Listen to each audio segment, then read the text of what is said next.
My name is Skylar, I'm 27 years old, and I honestly thought my wedding day would be the happiest day of my life. Growing up, I wasn't the kind of girl who obsessed over wedding magazines or Pinterest boards, but when I met Daniel, everything just seemed to fall into place. He was steady, kind, and made me feel seen in ways no one else ever had. After 3 years together, he proposed on a quiet evening at the lake, and from that moment on, I began to picture what our day would look like, surrounded by family, friends, and the people I loved most. But the reality turned out to be something I could have never predicted. On the morning of my wedding, I woke up at my parents' house in Ohio, nerves and excitement running through me like electricity. My bridesmaids had promised they'd be there early to help me get ready. My cousin, Megan, who I considered more like a sister than a cousin, had sworn she wouldn't leave my side the entire day. I kept checking my phone, waiting for the texts, "We're on our way," or "Coffee run, be there soon."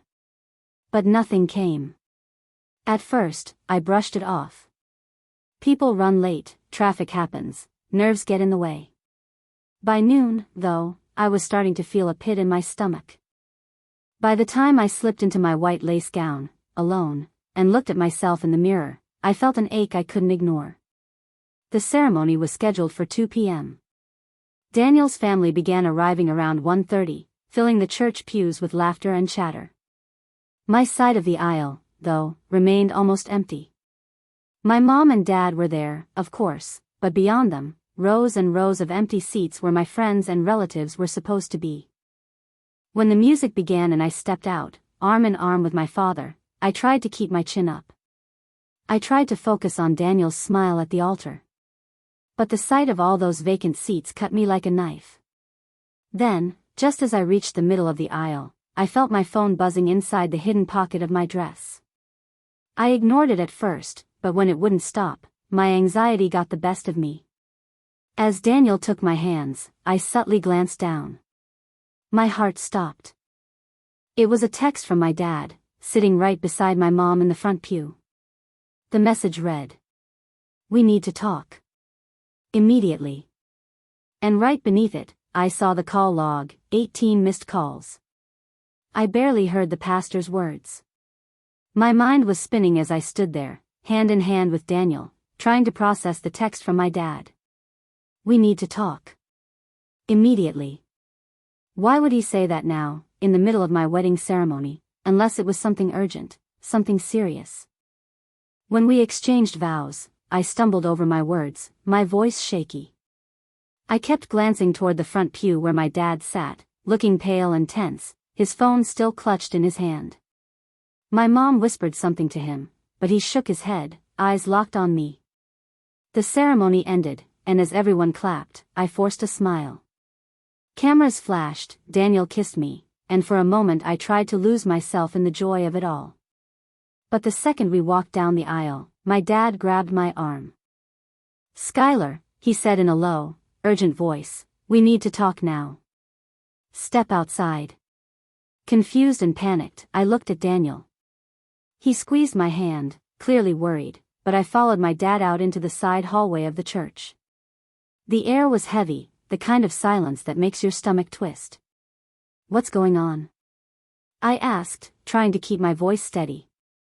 He hesitated, then finally said it, "Everyone who was supposed to be here, your bridesmaids, your cousin, your friends, they're not just at your brother's birthday party. There's more to it. A lot more." I froze. My brother, Ethan, had always been the golden child. He was younger than me by 3 years, charming, funny, the type of guy who could walk into a room and instantly have everyone's attention. My parents adored him, and so did most of our extended family. It was his 24th birthday that day, and I thought it was just an unfortunate scheduling conflict. But my dad's tone told me otherwise. "What do you mean?" I whispered. He glanced around before lowering his voice even further. "Skylar, Ethan planned this. He told everyone not to come to your wedding. He said you don't deserve their support. That Daniel isn't right for you. That you're making a mistake." My heart slammed against my ribs. My throat felt like it was closing. "What?"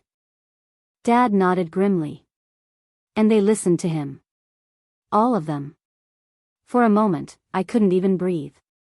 I felt betrayed, humiliated, and angry all at once. My cousin Megan, my best friend Rachel, even the bridesmaids I'd trusted, none of them had shown up, and now I knew why.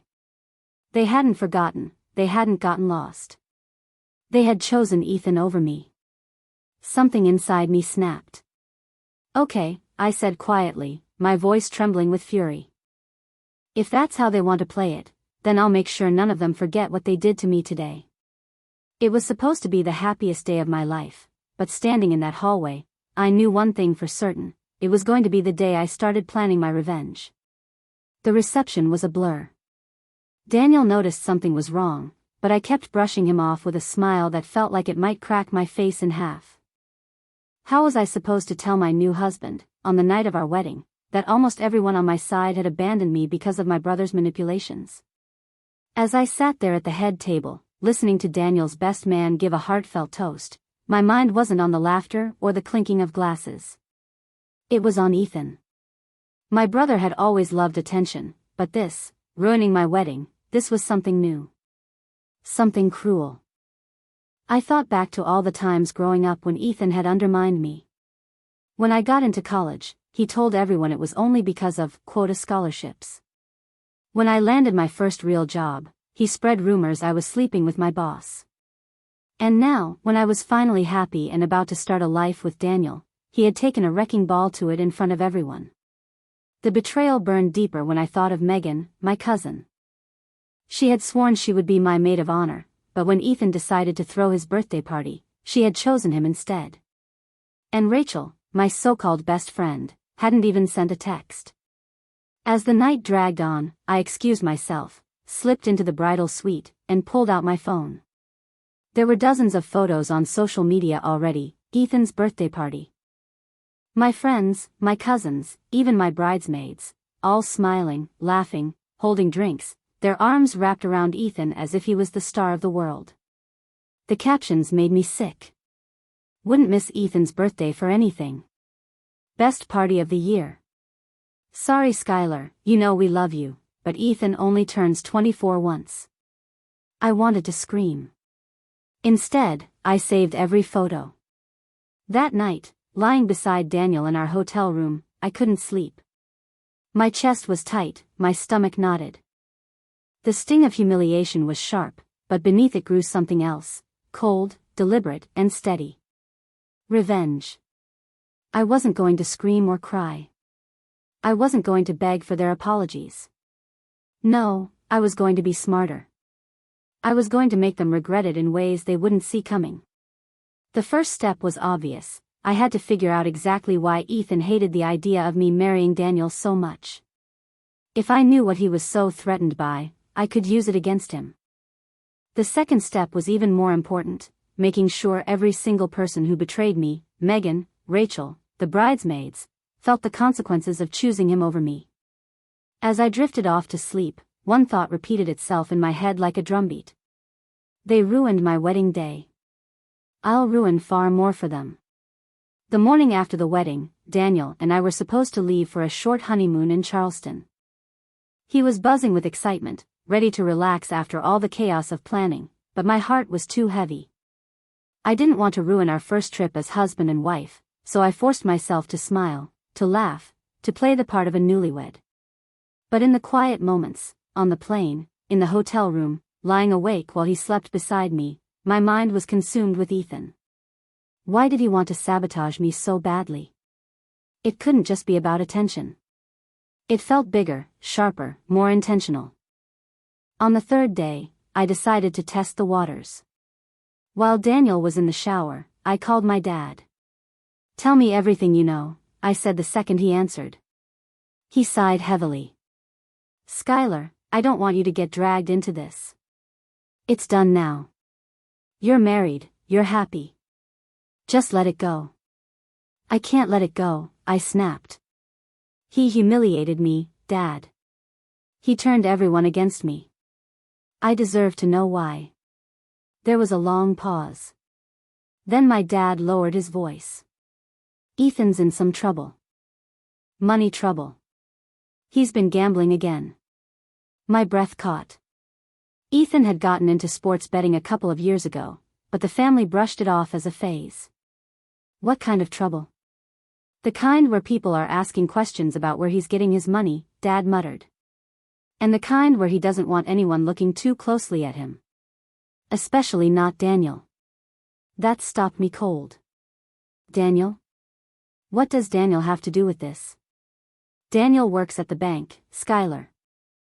Ethan's been spreading rumors that Daniel's shady with finances. He probably figured if he ruined your marriage, no one would take Daniel seriously if things came out. I sat there in stunned silence, my stomach turning. So that was it. Ethan wasn't just being petty, he was protecting himself. And he had sacrificed me to do it. Thanks, Dad, I said tightly before hanging up. That night, while Daniel and I walked the cobblestone streets of Charleston, I studied him as he laughed, pointing out little shops and restaurants. He had no idea that my brother had just made him a target. And now Ethan was going to learn the hard way. You don't come after my marriage and walk away unscathed. The next morning, while Daniel slept in, I opened my laptop and began my first step, digging into Ethan's life. Bankruptcies, debts, gambling circles, anything I could get my hands on. If Ethan thought he could play dirty, he had no idea how much dirt I was willing to dig up on him. The glow of my laptop screen lit up the hotel room while Daniel snored softly beside me. My fingers flew across the keyboard, searching, clicking, digging. Ethan had always been careful about his image, loud, charismatic, the life of the party kind of guy. But people like him always left cracks if you looked close enough. I started with his social media. At first glance, it was the usual, photos of him at bars, with friends, smiling at his birthday party. But then I noticed something. The same 3 guys appeared in nearly every recent post. They weren't family. I barely recognized them from our hometown. A quick search revealed one of them, a guy named Travis, had a record for illegal bookmaking. My pulse quickened. I cross-referenced Ethan's Venmo activity with his posts. He had dozens of payments labeled dinner or ride sent to Travis and 2 others, always in suspiciously round numbers, $200, $500, $1,000. Not exactly dinner money. Then I stumbled on something that made my stomach flip. A public court docket from just a month earlier. Ethan had been sued for unpaid gambling debts totaling nearly $15,000. I leaned back in my chair, staring at the screen. It was all there, his secret. He was drowning in debt, and instead of facing it, he had tried to ruin me and smear Daniel so no one would believe us if the truth came out. I clenched my jaw. Perfect. The first step of revenge was obvious: collect evidence. Screenshots of his Venmo transactions. Court records. Every incriminating scrap of information I could find. The second step, decide who to use it against. If I went straight to my parents, they'd probably try to cover for him, like they always did. But if his gambling debts became public knowledge in the right circles? If the people who adored him so much on my wedding day suddenly saw the truth? He'd lose everything, his reputation, his friends, maybe even his job. I closed my laptop and slid into bed next to Daniel, my heart pounding. For the first time since the ceremony, I felt a spark of control. They had humiliated me by leaving me alone at the altar. Now I was going to humiliate Ethan in front of everyone who thought he was untouchable. And the best part? I already knew exactly when and where I'd do it. His next big birthday party. Only this time, I'd be the one with the spotlight. Once Daniel and I returned from Charleston, I slipped back into everyday life on the surface. Smiling at work, making small talk with neighbors, going out with Daniel on weekends. But underneath that mask, I was consumed with planning. Every spare moment was dedicated to Ethan. The first move had to be subtle. If I came out swinging, he'd deny everything, and my parents would rally behind him like they always had. No, this needed to be slow, calculated, and undeniable. I started by reconnecting with people in Ethan's orbit. Megan, my cousin, was the easiest. She had the guilty habit of texting me whenever she wanted to smooth things over, pretending like nothing had happened. "Hey girl, let's grab brunch soon. I feel like I haven't seen you in forever, 2 hearts." I wanted to throw my phone across the room when I read it. Forever? You mean since the day you ditched my wedding for Ethan's keg party? But instead, I played nice. Totally. Let's set something up. At brunch, she talked non-stop about Ethan, his new car, his networking opportunities, how everyone adored him. I kept nodding, sipping my coffee, asking questions that encouraged her to spill more. And she did, because Megan couldn't keep her mouth shut if her life depended on it. That's how I learned Ethan had been bragging about some big investment he was making soon. He hadn't told her what it was, but he'd been acting like he was on top of the world again. My gut told me it wasn't an investment, it was another bet. The second move came with Rachel. Unlike Megan, she hadn't reached out. So, I reached out first, crafting a message that looked casual but was carefully baited. "Hey Rach, been thinking about you. Crazy how life changes so fast, huh? I'm glad Ethan had such a good birthday, looked like a blast. How's he doing these days?" Within minutes, she responded. "He's fine. Honestly, Sky, I don't know why you're so upset. You have Daniel now. Ethan he's the one everyone has fun with. You're always so serious." I stared at the screen, my blood boiling. Always so serious? I typed back, forcing calm. Maybe. But being serious pays off. Sometimes charm is just a mask, you know? Her typing bubbles appeared. Then disappeared. Then appeared again. Finally, what do you mean? Hook, line, sinker. By the end of the night, I had planted just enough doubt in Rachel's mind. She wouldn't be able to shake it. People like Rachel thrived on gossip, and I had given her a trail of breadcrumbs. The third move? Collecting proof. Every record I'd saved, his debts, his payments to Travis, the lawsuit, was now neatly organized in a folder labeled Sunlight. Because when it was time, I was going to drag Ethan out of the shadows and into the light. And if all went according to plan, the same people who chose him over me on my wedding day would be the ones to tear him down. The thing about revenge is that it has to be timed perfectly. Too soon, and it looks like an emotional outburst. Too late, and people forget the sting of what they did. I wanted my timing to be sharp, unforgettable, something Ethan would never recover from. The opportunity came faster than I expected. About 3 weeks after the wedding, Megan casually mentioned in a group text that Ethan was planning a massive New Year's Eve party. "He says it's going to be the biggest one yet," she wrote, followed by a string of champagne emojis. Perfect. A party where all the same people who humiliated me would gather to worship Ethan again. That was my stage. The weeks leading up to it, I worked in silence. Every evening, while Daniel unwound on the couch watching sports, I sat beside him with my laptop, compiling my arsenal. Bank statements. Venmo receipts. The court docket. Even screenshots of Ethan joking about betting on games with his guys. Piece by piece, I built a narrative no one could ignore. But exposure alone wasn't enough.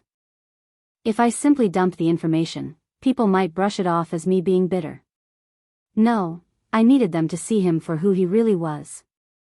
That's when I had an idea. I reached out to an old friend from college, Lily, who worked in digital marketing. I told her I was helping a friend who wanted to spread awareness about the dangers of gambling addiction. I asked her to design a clean, professional-looking slideshow, complete with charts, screenshots, and statistics, without mentioning Ethan's name. When she asked why, I just said, "You'll understand when you see the final product." Meanwhile, I kept playing the part of the forgiving sister. I even called Ethan once, congratulating him on how amazing his birthday party looked. He ate it up, bragging about his new connections, about how everyone chose him over me. His arrogance was almost too easy. But the more he talked, the more I realized something crucial: Ethan genuinely thought he had won. In his mind, My wedding was proof that I would always be second to him, no matter what. That thought became fuel. On December 31st, as I zipped up a sleek black dress and fixed my hair in the mirror, I smiled to myself. Ethan thought it was his night. But by the time the clock struck midnight, it was going to be mine. Because I wasn't just going to expose him, I was going to make sure every single person in that room saw the real Ethan for the very first time. And once they did, there would be no going back. The night air was sharp and cold when Daniel and I pulled up outside Ethan's rented event hall. Strings of golden lights lined the entrance, and I could already hear the thump of bass echoing through the walls. People were streaming in, dressed to the nines, laughter spilling into the night. It looked more like a nightclub than a family party.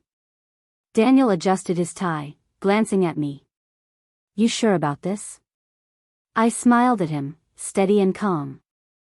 "Absolutely. Tonight's important." He didn't press further. He trusted me, even if he didn't know the storm I was about to unleash. Inside, the party was chaos in motion, champagne towers, a DJ blasting remixes, a photo booth flashing non-stop. And in the center of it all, Ethan, beaming like a king on his throne. He spotted me almost instantly. Well, if it isn't Mrs. Newlywed herself," he shouted over the music, pulling me into a showy hug. "Glad you could finally make it to a real party." My stomach twisted, but I smiled sweetly. Wouldn't miss it. As the night went on, I mingled, laughing at jokes, clinking glasses, pretending to be part of the crowd.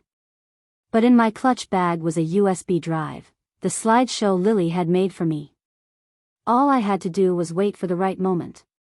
Around 11:30, Ethan climbed up on a small stage near the DJ booth, microphone in hand. "All right, everyone. Quick toast before midnight." He raised his glass, the crowd roaring back at him. Cameras flashed, phones recorded, his ego swelled with every second. That was my cue. I slipped away, heading toward the booth where the projector was set up, looping through photos of Ethan and his friends. It was simple to swap the files. I'd already bribed one of the tech assistants earlier with a $100 bill and a smile. At 11:50, the screens around the hall flickered. Ethan was still talking, still bragging, but slowly, head started turning toward the glowing slides. At first, it looked harmless, a title card, the truth about gambling addiction, styled to look professional, almost educational. But then came the screenshots. Ethan's Venmo payments. His court summons. Texts where he bragged about his bets. Each slide painted the picture clearer. And by the time the chart showing his $15,000 debt flashed across the screen, the room had gone silent. I stood in the back, glass of champagne in hand, watching as the crowd's cheers turned into whispers. Phones came out, recording everything. Megan's jaw dropped. Rachel muttered something to the girl beside her. And Ethan? His face turned red as he scrambled down from the stage, yelling at the tech crew to shut it off. But the damage was done. Midnight was seconds away, but instead of cheering for the new year, all eyes were on Ethan, the golden boy unraveling before their very eyes. I raised my glass quietly and whispered to myself, "Happy New Year." Because for Ethan, it was the beginning of the end. The silence after the slideshow was louder than the music had ever been. Ethan's voice cracked as he shouted, demanding the tech team fix the mistake.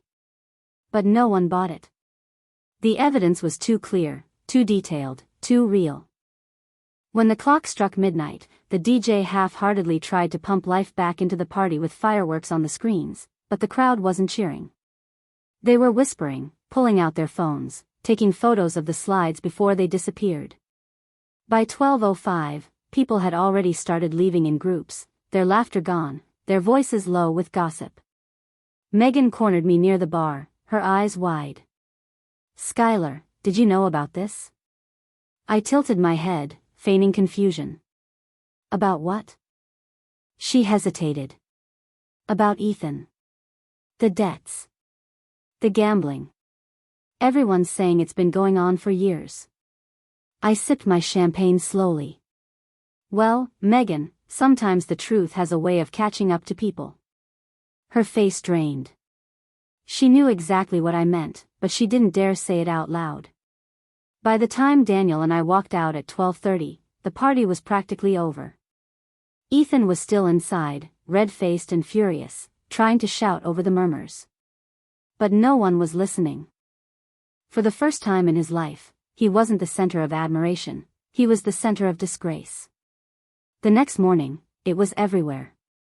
Instagram stories, TikTok clips, Facebook posts. Screenshots of the slideshow spread like wildfire.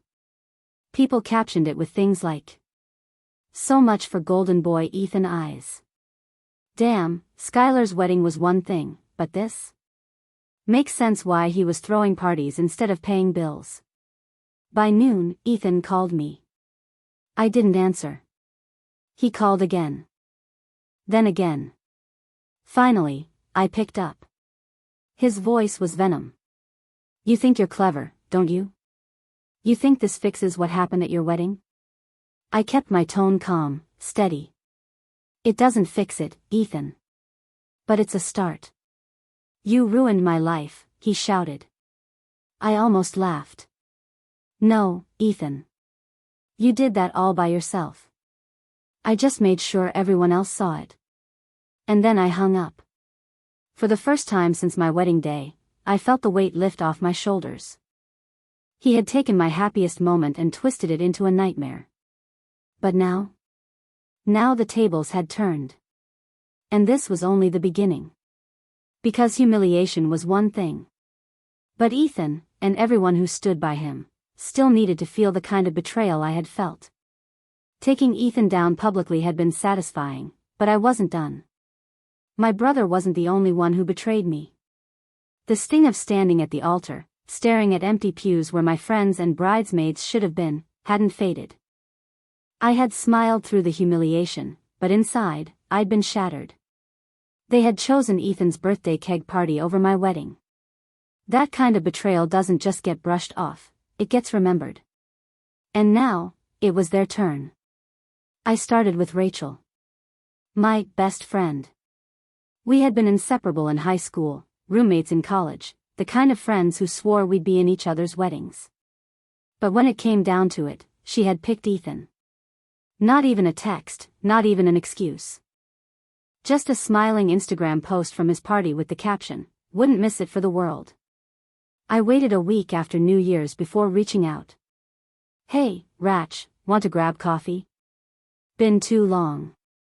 She agreed instantly. Maybe she thought the humiliation of Ethan had softened me. Maybe she thought she'd been forgiven. At the cafe, she leaned across the table, all fake warmth. "Sky, I'm so glad you reached out. I've been meaning to explain." I cut her off with a smile. "No need to explain. I get it. People show you who they really are, and I saw it that day." Her face paled. I slid my phone across the table. On the screen was a screenshot, one she thought I'd never seen. A group chat she'd been in with Megan and two of my other bridesmaids. I had gotten it from a mutual friend who'd grown sick of Rachel's gossiping. The message was hers, "Honestly, Skylar is so boring. Daniel's nice, but I can't imagine her being happy long term. Ethan's party will be way more fun." She stared at the screen in silence. I leaned in closer. "You wanted fun, Rachel. I hope it was worth it." Her eyes filled with tears, but I didn't let her speak. I stood, grabbed my coffee, and left her sitting there. Next was Megan. Family betrayal cuts the deepest, and hers stung almost as much as Ethan's. So, I didn't go for confrontation, I went for reputation. I knew how much she cared about appearances. She thrived on being seen as dependable, the favorite cousin. I began small. Subtle. Whenever our family group chat buzzed, I'd drop pointed comments like, "Well, some people didn't think my wedding was important enough to attend." Not directed at her, but close enough that everyone knew. At first, she brushed it off. But soon, aunts and uncles started privately asking her, "Why weren't you there, Megan?" She scrambled to make excuses, but the damage was already chipping away. And the bridesmaids? They weren't off the hook either. I unfollowed them all on social media, made sure their absence from the wedding was noticed by mutual friends. Whenever people asked about the ceremony, I told the truth with a shrug. Oh, they didn't come. They went to Ethan's party instead. No lies. Just the raw, ugly truth. And the truth, I realized, was sometimes the sharpest weapon of all. But as satisfying as it was to watch cracks form in their perfect images, I knew one thing for certain: this wasn't enough. They needed to feel what I had felt: alone, abandoned, humiliated. And I already had the perfect plan brewing for that. Revenge is sweetest when it's poetic. Ethan had humiliated me in public, and I had returned the favor. But Megan and my bridesmaids? Their betrayal had been about absence. About leaving me stranded, alone, on the most important day of my life. If I wanted them to understand the weight of that choice, I needed to flip the script and let them taste abandonment. The opportunity came when Megan proudly announced she was throwing a huge engagement party for herself and her fiancé, Kyle. She sent out fancy invitations, called it the event of the year, and made sure everyone in the family knew it was a black tie affair. Perfect. I RSVP'd yes. I even gushed to her on the phone about how excited I was. You were such a big part of my life, Meg. I wouldn't miss your big day for the world. My voice was sugar-sweet. And then, 2 days before the event, I pulled the first thread. I reached out to 2 of the bridesmaids, Jessica and Lauren, under the guise of reconciliation. Hey, I know things have been weird since the wedding. But I was thinking maybe we could all surprise Megan at her engagement party, make it extra special? They fell for it instantly. OMG, yes. That's such a good idea. The next day, I sent a different message, this time to 5 of our cousins, plus Rachel. Hey, just a heads up, I don't think I'm going to Megan's party. Honestly, after what happened at my wedding, I don't feel comfortable. Totally up to you, but I know some of us still feel weird about supporting her right now. By the time the day of the party arrived, the whispers had done their work. One by one, people began dropping out. Sorry, Meg, something came up. Can't make it tonight, but congrats. And me? I made sure she saw me post photos from a girls' night at a restaurant across town, me, Jessica, Lauren, and a few others who had promised they'd be at her party. Smiling, laughing, glasses raised high. At exactly the same time her event was supposed to be starting. Later that night, I received a furious text from Megan. I can't believe you would do this to me. Do you know how humiliating it was? I walked in and half the room was empty. Kyle's family kept asking where everyone was. I'll never forgive you for this. I stared at the message, my lips curving into a smile. Good, I thought. Now you know. Because nothing stings worse than standing in a room you thought would be full of love and finding only silence. And that was exactly what she, Rachel, and all the others had left me with on my wedding day. Megan's meltdown after her engagement party was exactly the reaction I wanted.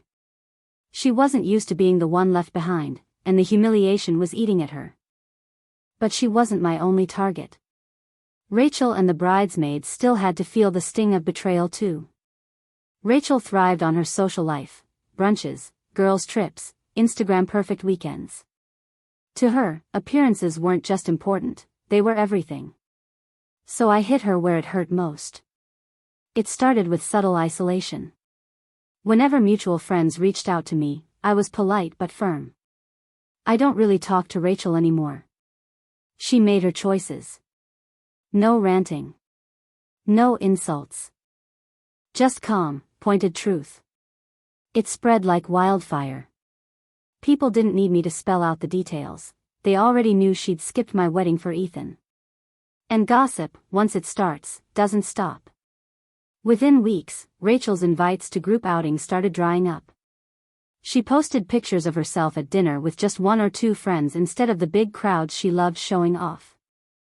And then, the cracks started appearing online, passive-aggressive captions about fake friends and people showing their true colors. As for the bridesmaids, I played a longer game. Jessica was applying to grad school, Lauren was interviewing for a new job, and both of them had asked me for references in the past. So when mutual connections reached out, professors, colleagues, I was polite but brutally honest. Yes, Jessica is fun, but she can be unreliable when it comes to commitments. Lauren is outgoing, but I wouldn't put her in charge of something important. I didn't have to lie. I just told the truth. Because when someone ditches your wedding for a party, unreliable is the nicest word you can use.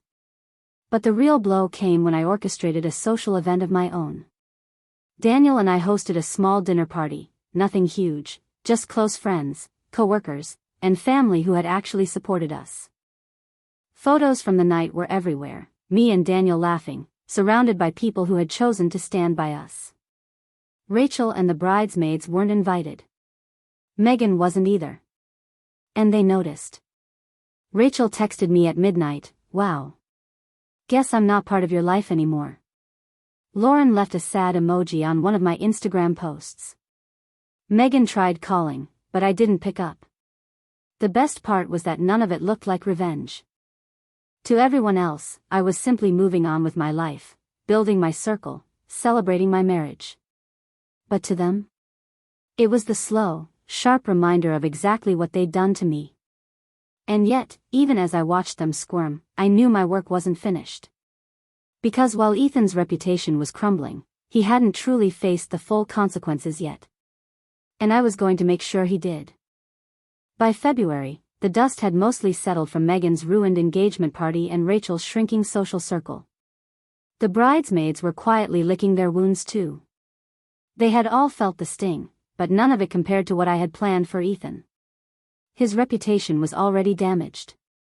People whispered about his debts, the slideshow was still floating around online, and he could no longer play the charming golden boy without someone bringing up gambling. But that wasn't enough. Ethan had taken away my moment, the one day I had been dreaming of since Daniel proposed. I wasn't going to rest until he felt that same sense of devastation, the kind that lingers and reshapes your entire life. And then, I got my chance. One afternoon, my dad called. His voice was heavy, cautious. "Skylar, your brother's in trouble again. He's been lying to us. He took out another loan. We just found out he forged my signature on some of the paperwork." I stopped in my tracks. Forgery. That wasn't just a family problem anymore, that was criminal. "Dad," I said carefully, "you can't keep covering for him. If you do, he'll never stop." "I know," he admitted. "But your mother." "Dad." I cut him off, my tone firmer than ever. "If you really want to help him, let him face the consequences. He ruined my wedding, he's been tearing our family apart for years, and he's dragging your name through the mud now. Stop protecting him." When we hung up, I sat there staring at the wall, my heart pounding. This was it. Ethan's final undoing. The next day, I made a quiet trip to the courthouse and filed a formal report. I had the documentation, copies of the loan paperwork, his fake signature, and my dad's testimony. Combined with the evidence I'd already collected, it painted a clear picture. Ethan wasn't just reckless, he was dangerous. Within 2 weeks, word spread like wildfire. Ethan was facing legal trouble. His friends stopped returning his calls. Megan distanced herself, terrified the drama would overshadow her wedding. Even Rachel posted a vague story. Sometimes people show their true selves, and it's ugly. And Ethan? He called me again. His voice cracked this time, not angry but desperate. "Sky, please, you don't understand. They'll ruin me." I closed my eyes, letting the silence stretch before answering. "No, Ethan. You ruined yourself. I just made sure everyone saw it." When I hung up, I didn't feel guilt. I felt peace. For the first time since standing alone at the altar, I felt like I had reclaimed what he tried to take from me. But the story wasn't quite finished. Because revenge wasn't just about punishment, it was about closure. And I needed to decide what kind of sister I wanted to be after burning everything down. It was a cold March afternoon when Ethan finally asked to meet face to face. Not at a bar, not at a party, but at a quiet diner on the edge of town, the kind of place where no one would overhear us. I almost didn't go. Part of me felt he didn't deserve even a conversation after what he'd done. But another part, the part that still remembered being kids, building pillow forts and riding bikes until the streetlights came on, needed to look him in the eye one last time. When I walked in, Ethan looked nothing like the brother who had once commanded every room. His hair was unkempt, his shirt wrinkled, his eyes shadowed with exhaustion. He didn't stand to greet me. He just sat there, hands wrapped around a half-empty coffee cup. "Sky," he said quietly when I slid into the booth. "You destroyed me." I kept my expression calm. "No, Ethan. I revealed you. There's a difference." His jaw tightened, but he didn't argue. For the first time in years, he wasn't defensive. He just looked defeated. "I know I screwed up," he muttered. "The gambling, the lies, the loans. I thought I could handle it. I thought," he stopped, shaking his head. "But I never thought you'd turn on me like this." My throat tightened, but I forced my voice steady. "You ruined my wedding day. Do you know what it felt like to stand at the altar, looking at empty seats, because everyone chose you over me? Do you know what it felt like to start my marriage with betrayal burned into the pictures?" He flinched but stayed silent. "I didn't turn on you, Ethan," I continued. "You turned on me a long time ago. And I finally stopped letting you get away with it." The waitress refilled our coffees. We both sat in silence for a moment, the clink of cups filling the air between us. Finally, Ethan spoke again. "So what now? You cut me out of your life forever?" I studied him carefully. Part of me wanted to say yes. To walk away and never look back. But another part, the part that wanted closure, not just revenge, hesitated. "I don't know yet," I admitted. "But I know this, you don't get another chance to hurt me. If you want me in your life, Ethan, you're going to have to earn it. And that starts with you facing the consequences of everything you've done." His eyes flickered, a mix of shame and desperation. He opened his mouth as if to argue, but then he just nodded slowly. For the first time, I saw him not as the golden boy or the villain, but as a broken man standing on the edge of losing everything. And maybe, just maybe, that was enough. When I left the diner, the air felt lighter. Not because everything was fixed, it wasn't, but because I had taken back my power. My revenge was complete. Now it was up to Ethan whether this was the end of us as siblings, or the start of something new. Spring came slowly that year, soft rains washing the salt of winter off the streets. By then, Ethan's world had unraveled completely.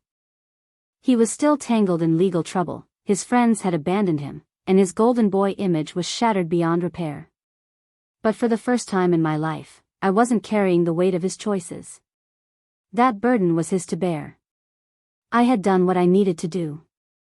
I had taken back my dignity, my power, and my voice. The revenge hadn't just been about punishment, it had been about showing myself that I was no longer the girl who let people walk all over her. One evening, Daniel and I sat on the porch of our little house, the sun setting in streaks of pink and gold. He held my hand and looked at me with that steady warmth that had drawn me to him in the first place. "You've been through hell these past few months," he said gently. "But I'm proud of you, Sky. You stood up for yourself. You didn't let them win." Tears stung my eyes, but they weren't sad ones. They were the kind that come when you finally exhale after holding your breath for too long. "I almost let them take this from me," I whispered. "Us. But I'm done living in their shadow." He kissed my forehead, and for the first time since the wedding, I felt truly married, not just in ceremony, but in spirit. As for my so-called friends, Rachel drifted further into the background, her social circle fractured beyond repair. The bridesmaids kept their distance, their smiles polite but strained when we crossed paths. Megan eventually reached out, offering a tearful apology, but I didn't rush to forgive her. Some bridges needed time to rebuild, and some might never stand again. And Ethan, well, I didn't know what the future held for him. Whether he would find redemption or spiral further was up to him now. But one thing was certain, he would never again hold the power to ruin me. That power belonged to me.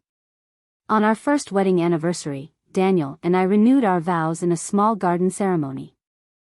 This time, every seat was filled, not by people who felt obligated, but by those who had chosen to stand with us.